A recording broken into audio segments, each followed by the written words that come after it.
Yang mengawali informasi pagi ini, Polresta Denpasar meringkus 3 security yang mengeroyok wisatawan asal Ukraina di sebuah bar. Polisi masih memburu 1 tersangka lagi yang melarikan diri.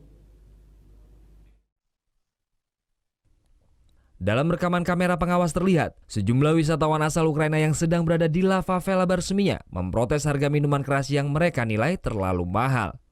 Korban bernama Sarkisan Argam dan sejumlah temannya beradu argumen dengan kasir karena tidak mau membayar tagihan minuman keras senilai Rp680.000.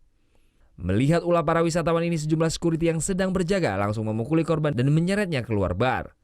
Kejadian penganiayaan ini berlangsung pada hari Minggu tanggal 8 Januari lalu. Berita wisatawan asal Ukraina yang mengalami luka parah di bagian mata akibat dianiaya security La Favela Bar pun tersebar viral di media sosial. Polresta Denpasar langsung menindaklanjuti informasi tersebut dan berhasil menangkap 3 security La Favela Bar, Iputu Gede Septian, Ana Agung Artawan, dan Putu Eka Ardiawan Kamis dini hari. Sementara 1 tersangka lain bernama Steve masih diburu petugas. Yang melarikan diri adalah warga NTT.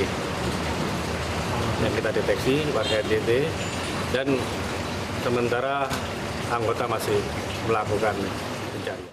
Sampai saat ini korban masih dirawat di Rumah Sakit Siloam Sunset Road akibat menderita luka cukup parah di bagian mata kanan. Atas perbuatannya tersangka dijerat pasal 170 tentang pengeroyokan dengan ancaman hukuman 9 tahun penjara.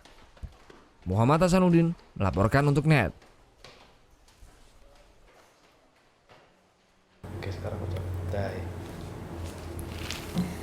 Udah selesai kan nontonnya? Nah, jadi jangan lupa buat like, komen, dan subscribe ya.